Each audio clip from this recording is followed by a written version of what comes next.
The 17th of January 1945. The skies above Germany. The air at 30,000 feet cuts like broken glass.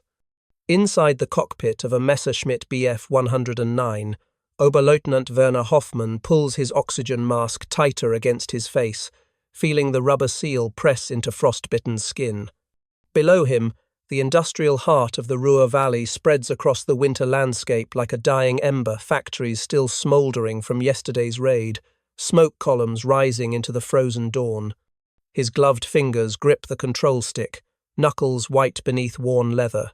The hum of the Daimler-Benz engine vibrates through his bones, a mechanical heartbeat that has kept him alive through 3 years of aerial combat. Then he sees them. First, as dark specks against the pale winter sun, then as shapes, hundreds of shapes. Boeing B-17, flying fortresses, moving in perfect formation across the German sky like a vast mechanical organism, each bomber precisely positioned, wingtip to wingtip, as if guided by some invisible hand. The morning light catches their aluminum fuselages, transforming the bomber stream into a river of silver stretching from horizon to horizon. Hoffmann has intercepted American formations before, has watched them scatter under flak, seen them break formation when fighters strike, witnessed the chaos that follows when lead bombers are shot down. But this is different. The formation doesn't waver, doesn't adjust, doesn't react to the weather front moving in from the east, the cloud bank that should force them to scatter, the crosswinds that should tear their precision apart. They fly as if they already know, as if the sky itself has told them where to go. Hoffmann pushes his throttle forward, climbing toward the formation, but something in his gut, some instinct honed by countless missions, tells him this is not like the others. This is something the Luftwaffe has not prepared for, something beyond the reach of courage or skill or even desperation. He doesn't yet know that what he's witnessing represents a revolution in warfare. That scattered across the Atlantic coast and throughout the continental United States, a network of weather observation stations has been tracking, measuring, and transmitting atmospheric data with a precision and scale that no military in human history has ever achieved. That meteorologists in leather jackets are launching radio sondes into storm systems, that teletype machines are chattering across thousands of miles, that the massive infrastructure of American civilian weather forecasting has been transformed into a weapon more powerful than any gun. What Werner Hoffmann sees in that frozen January sky is the future, and it terrifies him. To understand the disbelief that German pilots experienced when they finally pieced together the American weather advantage, one must first understand the fundamental role that meteorology played in the air war over Europe. Since the earliest days of military aviation, weather had been both ally and enemy, a force that could ground entire air forces, scatter formations, hide targets beneath cloud cover, or deliver bombers directly to their objectives with clear skies and favorable winds. In the First World War, weather forecasting had been primitive, relying on local observations and educated guesses. By 1939, the science had advanced, but remained limited by technology, geography, and the fundamental challenge of atmospheric prediction. When Germany launched its aerial campaigns in 1939 and 1940, the Luftwaffe possessed what it believed to be a sophisticated meteorological service. German weather reconnaissance flights ranged across the North Atlantic, gathering data from observation ships positioned in hostile waters. The German Meteorological Service employed trained scientists who understood atmospheric physics, who could read barometric pressure maps, who could identify frontal systems and predict their movement with reasonable accuracy over short ranges. For the Battle of Britain, for the Blitz, for the early years of the Eastern Front, this system had been adequate.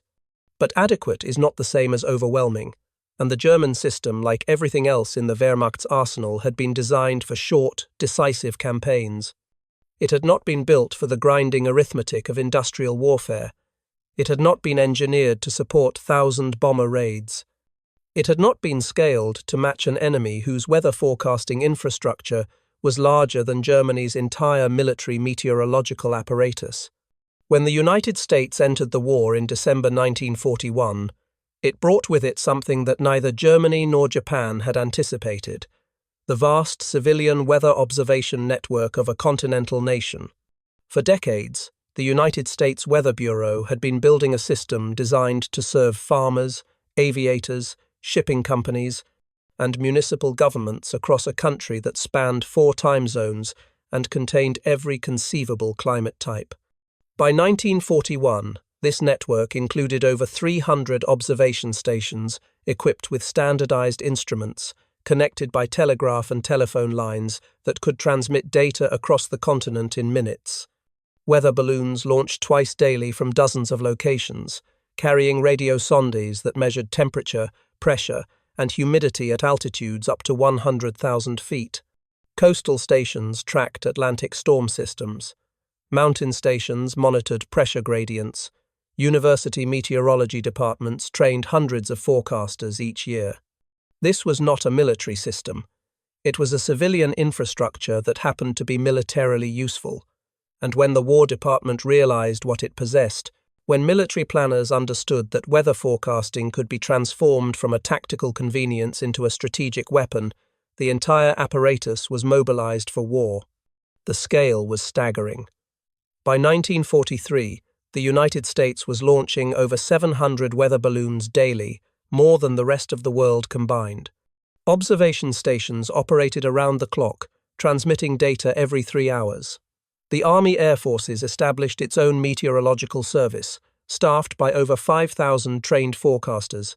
Universities accelerated their meteorology programs, training officers in 6-month courses that covered everything from atmospheric physics to synoptic analysis. The Civilian Weather Bureau continued its peacetime operations while simultaneously supporting military requirements, creating a redundant, resilient system that could absorb losses and continue functioning. But the true advantage lay not in the number of observations, but in the integration of data across unprecedented distances. American meteorologists developed forecasting models that incorporated information from the entire North Atlantic basin, from Newfoundland to Greenland, from Iceland to the Azores, from the American East Coast to the European theater itself. They tracked storm systems as they formed off the coast of Virginia, predicted their path across the Atlantic, calculated their arrival time over Europe to within a few hours. They understood that weather moved in patterns, that the atmosphere was a fluid system obeying physical laws, and that with enough data points, one could predict its behavior with useful accuracy. For the 8th Air Force, based in England, and tasked with the strategic bombing of Germany, this weather intelligence became the foundation of operational planning. Every mission began, not with a target selection or a bomb load calculation, but with a weather forecast. Could the bombers reach their objectives? Would cloud cover obscure the targets? Would contrails reveal the formations to enemy fighters? Would the return flight encounter ice storms that could down entire squadrons? The answers to these questions determined whether 1,000 aircraft would take off, whether 3,000 American airmen would risk their lives, whether millions of dollars in equipment would be committed to battle. And increasingly, as 1,943 turned to 1,944, and 1,944 turned to 1,945, the answers were accurate. German fighter pilots noticed the pattern first. They were, after all, the ones who had to intercept the American formations, who had to climb into hostile skies, and engage bombers that were not only heavily armed, but increasingly well escorted. And they began to observe something that defied their understanding of military operations. The American bombers flew in weather that should have grounded them. They navigated through cloud layers that should have scattered their formations. They found their targets through gaps in cloud cover that seemed to open at precisely the right moment. And most troubling of all, they seemed to know days in advance when conditions would favor massive raids. Luftwaffe intelligence officers collected reports from returning pilots, from ground observers, from radar stations that tracked the American formations. They documented the patterns. The Americans launched maximum effort raids when high-altitude winds favored bomber speeds, when cloud cover would protect formations during assembly, when clear skies over targets would allow for visual bombing.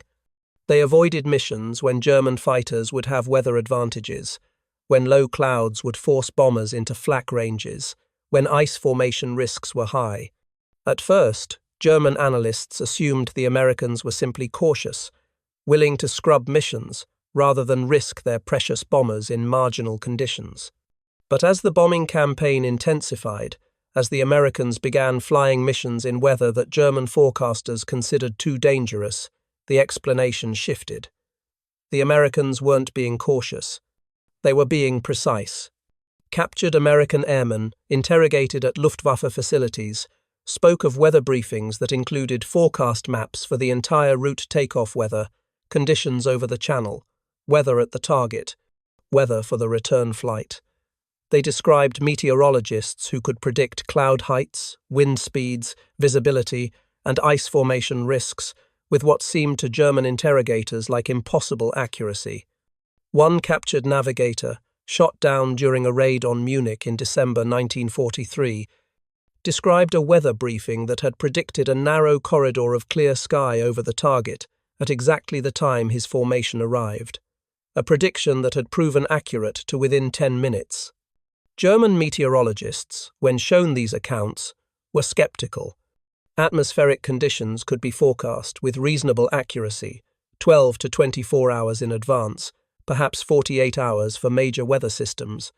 But the Americans were planning missions 3 to 5 days ahead, sometimes longer, with confidence levels that suggested either reckless optimism or access to information sources the Germans couldn't match. The truth, when German intelligence finally pieced it together from multiple sources, seemed almost absurd. The Americans were using their entire continental weather observation network, thousands of miles from the European theater, to track and predict weather systems that would eventually cross the Atlantic and affect conditions over Germany. They were launching weather reconnaissance flights from bases in Greenland and Iceland, gathering data over the North Atlantic that fed into forecast models covering the entire bomber route. They were receiving weather reports from British stations, from covert observers in occupied territories, from reconnaissance aircraft that flew ahead of bomber formations specifically to verify forecast accuracy. The system wasn't perfect. Weather forecasting in the 1,940 seconds remained as much art as science, dependent on the skill and experience of individual forecasters, vulnerable to rapid atmospheric changes that could invalidate even the most careful predictions. American bombers still encountered unexpected weather, still flew into storm systems that scattered formations, still lost aircraft to ice, fog, and navigational errors in cloud cover. But the system was better than anything the Germans possessed. It was better because it was larger, because it incorporated more data, because it was backed by industrial resources that could deploy weather stations, train forecasters, and build forecasting infrastructure faster than the Germans could destroy it. And it was getting better every month, as meteorologists refined their models, as observation networks expanded, as forecasters gained experience predicting European weather from American data. For German pilots, the realization was demoralizing. They were not losing to superior courage or better tactics, or even more numerous aircraft. They were losing to weather forecasters, to meteorologists sitting in heated offices, studying barometric pressure maps, launching weather balloons, making calculations that determined when the American bombers would come, where they would strike, and how little warning the Luftwaffe would have to respond. Oberleutnant Franz Stigler, a decorated fighter ace who survived the war, later wrote about the psychological impact of fighting an enemy that seemed to control the weather itself. We could hear them assembling over England. We knew they were coming, but we didn't know when the weather would clear, when we could take off, when we could reach altitude before they arrived. The Americans knew. They always knew. It was as if they had a telephone line to God, asking him when to send the bombers. The metaphor was apt, if unintentionally so. The Americans didn't have a telephone line to God. They had something more powerful. A telephone line to 300 weather stations, to 700 weather balloon launches, to a meteorological infrastructure that stretched from coast to coast and across the Atlantic. They had the industrial capacity to turn weather forecasting from an art into a science, from a tactical tool into a strategic weapon, and they had used it to seize control of the European sky. The strategic implications extended far beyond individual missions. Weather forecasting allowed American planners to conduct what would later be called operational deception on a meteorological scale. By timing maximum effort raids to coincide with weather conditions that favored to attackers, the 8th Air Force could concentrate its strength when the Luftwaffe was weakest. By avoiding missions during periods of German weather advantage, American commanders reduced losses while preserving combat effectiveness. The numbers tell the story with brutal clarity. In 1943, the 8th Air Force lost approximately 26% of its aircraft in operations over Germany, an unsustainable attrition rate that threatened to cripple the bombing campaign before it achieved strategic results. By 1944, as weather forecasting improved and mission planning became more sophisticated, the loss rate dropped to 11%. By early 1945, it had fallen to 6%, despite increasing German desperation and the deployment of jet fighters that were technically superior to any American aircraft. Some of this reduction came from improved fighter escorts, from heavier defensive armament on bombers, from the gradual attrition of German fighter strength. But a significant portion resulted from better weather intelligence. American bombers flew fewer missions in conditions that favored defenders. They struck targets when cloud cover protected bomber streams during assembly but cleared before weapons release. They avoided routes that would expose formations to prolonged fighter attacks in clear conditions. The German military never developed a comparable capability. The Kriegsmarine's weather ships in the North Atlantic were hunted down and destroyed by Allied naval forces. German weather reconnaissance flights became increasingly hazardous as Allied air superiority expanded. The Meteorological Service struggled with fuel shortages, equipment losses, and the diversion of resources to more immediate military needs. By 1944, German forecasters were working with data that was often 12 to 24 hours old, trying to predict weather for targets that American bombers would reach in 48 hours. The asymmetry was systematic. Every advantage the Americans possessed in weather forecasting was denied to the Germans. Every piece of data the Germans needed was difficult to obtain. Every forecast the Luftwaffe relied upon was less accurate, less timely, less useful than its American equivalent. And the Americans understood this. They understood that weather forecasting had become a force multiplier, a capability that transformed the effectiveness of every aircraft, every bomb, every mission. They invested accordingly, expanding observation networks, training more forecasters, developing new forecasting techniques. By 1945, the Army Air Force's Meteorological Service was producing over 2,000 forecasts daily, supporting operations across every theatre of war, consuming resources that would have equipped entire infantry divisions. It was an investment that paid dividends, measured in lives saved, missions succeeded, and strategic objectives achieved. But there was another dimension to the American weather advantage, one that German prisoners of war discovered when they were transported to camps in the United States and saw, with their own eyes, the infrastructure that had defeated them. Lieutenant Klaus Becker, shot down over Belgium in September 1944, spent the remainder of the war at a POW camp in Texas. In his memoirs, published decades later, he described his first week in American captivity with a sense of wonder that bordered on disbelief. The camp was equipped with a weather station, a small installation operated by the U.S. Weather Bureau in cooperation with military authorities. Every morning and evening, a technician would launch a weather balloon, visible to the prisoners as it climbed into the Texas sky. The data, Becker learned, was transmitted to regional forecasting centers, incorporated into national weather maps, and used to support both military and civilian operations. It was a routine operation, Becker wrote, not military, not secret, not special. Just one of hundreds of identical stations operating across America, launching balloons, recording data, transmitting information. The technician who operated it was a civilian, a middle-aged man who had worked for the Weather Bureau before the war and continued during it. He launched his balloon, recorded his observations, and went home to dinner. And I realized, standing there in the prison yard watching that balloon disappear into the clouds, that this was what we had been fighting. Not just American bombers or American fighters or American industry. We had been fighting American normality. The routine operation of a civilian infrastructure so vast, so ordinary, so deeply embedded in daily life, that it could be mobilized for war without disrupting the society that sustained it. Other prisoners reported similar observations. The scale of American civilian infrastructure, the highways, the electrical grids, the telecommunications networks, the universities producing trained specialists, the standardized equipment deployed across continental distances was fundamentally different from anything in Europe. Germany had built a military machine.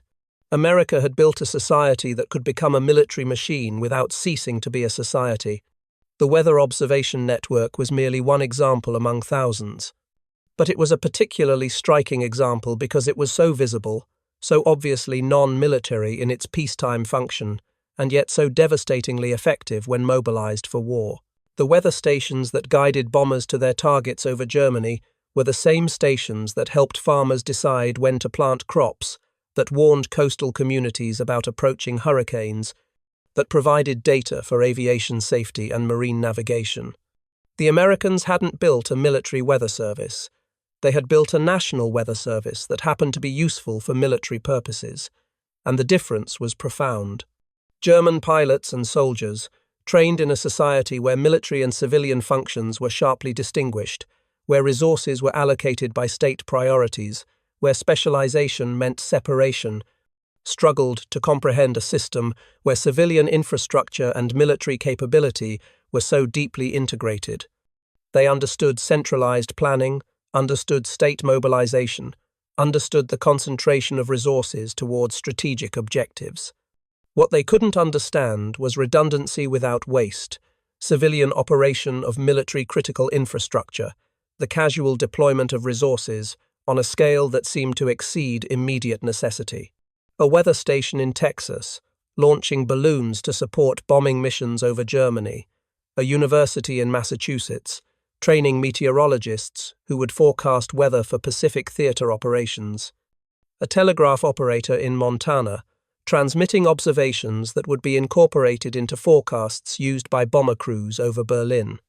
The entire American continent had become a machine for winning wars, but it didn't look like a machine. It looked like a country going about its normal business, launching weather balloons, teaching classes, sending telegrams, maintaining infrastructure. And that normality was what made it unstoppable. The weather forecasting advantage manifested most dramatically during critical operations, where atmospheric conditions determined success or failure. The D-Day invasion of Normandy, launched on the 6th of June 1944, was perhaps the most famous example. The entire operation depended on a narrow window of acceptable weather conditions that would allow paratroopers to drop with reasonable accuracy, landing craft to cross the channel without excessive losses to rough seas, and naval bombardment to support ground forces. German meteorologists, working with limited data from a shrinking network of observation points, had predicted that weather conditions on June 5 to 6 would be too poor for an invasion attempt. General Eisenhower's chief meteorologist, Group Captain James Stagg, using data from the entire Allied weather network, including observations from ships, aircraft, and stations across the Atlantic, identified a brief improvement in conditions, a short window of marginally acceptable weather that would allow the invasion to proceed. Eisenhower made the decision to launch based on Stagg's forecast. The weather was not ideal, paratroopers were scattered, some landing craft struggled in rough seas, cloud cover complicated air operations. But the forecast was accurate enough. The invasion succeeded. And German forces, many of whom had been stood down due to their own meteorologists' prediction of impossible invasion weather, were caught unprepared. The irony was noted by German commanders after the war. Field Marshal Erwin Rommel had left his command post in Normandy to return to Germany for his wife's birthday, convinced that weather conditions made an invasion impossible. Other senior officers had scheduled training exercises and conferences, believing the Allies would not risk an amphibious assault in such marginal conditions. The German military had been undone not by American boldness or British determination, but by superior weather forecasting. For the strategic bombing campaign, the cumulative effect of weather advantages was even more significant. Consider the Big Week operations in February 1944, when the 8th Air Force and RAF Bomber Command launched coordinated maximum effort raids against German aircraft production facilities. American meteorologists had identified a weather pattern that would provide 5 consecutive days of conditions favorable for deep penetration raids, clear enough for visual bombing, but with sufficient high-altitude cloud cover to complicate German fighter intercepts. The raids inflicted devastating damage on German aircraft production, destroying facilities faster than they could be repaired or dispersed. But the strategic impact went beyond physical destruction. The Luftwaffe committed its fighter reserves to defend these critical targets, suffering losses in aerial combat that it could not replace. German fighter pilots flew multiple sorties per day in desperate attempts to stop the raids, exhausting themselves and their machines. And at the end of Big Week, when weather conditions deteriorated and American bombers returned to their bases, the Luftwaffe had lost over 450 fighters and more than 200 pilots' losses that represented months of production and years of training. The Germans could have avoided some of these losses by refusing to commit their fighters, by preserving their strength for a more favorable moment. But they didn't know when that moment would come. They didn't know when weather conditions would next favor such massive raids. They couldn't afford to let American bombers strike critical targets unopposed on the chance that better defensive opportunities might arise later. The Americans knew. American meteorologists could forecast the next window of favorable weather, could predict when conditions would again allow for maximum effort operations. American commanders could husband their strength, could plan operations weeks in advance, could coordinate raids across multiple target systems to achieve cumulative effects that were greater than the sum of individual missions. This was the true strategic value of weather forecasting. Not just the ability to predict conditions for individual missions, but the capacity to plan campaigns, to sequence operations, to orchestrate the application of overwhelming force at precisely the moments when that force would be most effective. The Germans were fighting blind, reacting to each American raid without knowledge of when the next would come.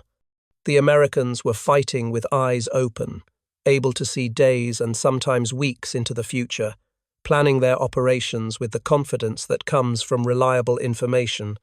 As the war ground toward its conclusion, as German cities burned and the Reich contracted toward its final defeat, captured Luftwaffe officers spoke with a mixture of bitterness and reluctant admiration about the American weather advantage. Major Heinz Baer, a fighter ace with over 200 victories, was interrogated by American intelligence officers in May 1945. Asked about the factors that had contributed most significantly to German defeat in the air war, he listed pilot losses, fuel shortages, and overwhelmingly superior numbers of American aircraft. Then he added, almost as an afterthought, "And your weather forecasting? We never understood how you knew. How you always seemed to come when we were weakest, when weather favored your bombers and disadvantaged our fighters. We thought perhaps you had spies, or that you were simply willing to sacrifice aircraft in poor conditions. Then we learned about your weather stations, about your forecasting system, and we realized you didn't need spies. You just needed to measure the sky." The comment captured something essential about the nature of the American victory. The United States had not won through superior courage or better soldiers or more brilliant tactics. Those factors mattered, but they were not decisive. America had won through the systematic application of industrial and technological advantages that included weather forecasting but extended to every aspect of military operations. Superior logistics, better communications, more extensive training, redundant systems, standardized equipment, massive production capacity, and underlying all of it, the capacity to mobilize civilian infrastructure for military purposes without destroying the civilian society that infrastructure served. The weather stations continued to forecast weather for farmers. The universities continued to teach students. The telegraph operators continued to transmit messages. But all of it, the entire vast apparatus of American civilian life, had been tilted toward victory. For German pilots who had been taught to believe in the superiority of German science, German engineering, German military prowess, the realization was crushing. They had not been defeated by better men or better machines. They had been defeated by a better system, a system that measured the sky, that tracked the wind, that turned atmospheric data into strategic advantage. In the end, weather forecasting became a symbol of something larger, the American way of war, which emphasized overwhelming material superiority, systematic application of technology, and the integration of civilian and military capabilities into a unified machine for victory. It was not romantic. It was not heroic in the traditional sense. It was methodical, industrial, and devastatingly effective. The German pilots who survived the war carried this knowledge with them. They had fought bravely, skillfully, desperately. They had flown obsolete aircraft against impossible odds, had defended their homeland with courage that earned even their enemies' respect. But courage and skill and desperation had not been enough. They had fought against an enemy that knew when the weather would clear, when the winds would favor bombers, when conditions would turn the sky into a killing ground for defenders. They had fought against an enemy that measured the world, calculated its behavior, and used that knowledge to win. Epilogue: The sky remembers.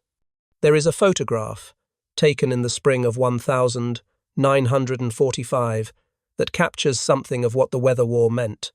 It shows a weather balloon ascending into a clear blue sky above a ruined German city, Stuttgart, or perhaps Mannheim, one of the dozens of cities that had been systematically destroyed by strategic bombing. The balloon is white against the blue, rising steadily, carrying its instruments toward the upper atmosphere where they will measure temperature, pressure, humidity. The data will be transmitted to Allied meteorological services, will be incorporated into forecasts, will support operations that have already achieved their objective, the total defeat of Germany. But the balloon continues to rise, because the system that launches it cannot stop. The infrastructure of observation, of measurement, of prediction, has taken on a life of its own. The weather will be forecasted whether there are bombers to guide or not, whether there are targets to strike or not, whether there is a war to win or not. The photograph was taken by an American soldier, whose name is not recorded. He sent it home to his family in Iowa with a note scribbled on the back: German weather balloon. Ours now. The brevity of the note suggests he understood. The balloon itself wasn't important. What mattered was the system it represented, the infrastructure that could launch balloons, gather data, forecast weather across continents and oceans. What mattered was the transformation of atmospheric science into strategic power, the mobilization of civilian infrastructure for military victory, the systematic application of knowledge to the problems of war. The German pilots who had watched American bombers fly through impossible weather, who had intercepted formations that seemed guided by supernatural knowledge, who had fought and died defending skies that their enemy understood better than they did.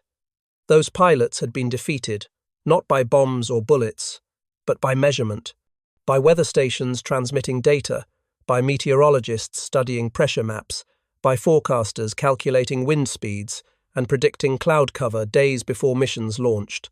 In the years after the war, as the science of meteorology continued to advance, as weather satellites and computer models and global observation networks transformed forecasting from an art into an increasingly precise science, the weather advantage that America wielded in World War II came to seem almost quaint.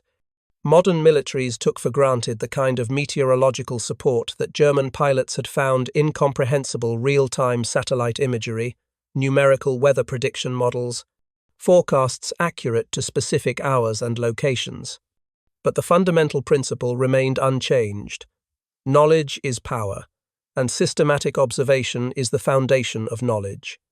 The American military had understood this in 1941, had mobilized its civilian weather infrastructure for war, and had transformed atmospheric science into a strategic weapon. The lesson was never forgotten.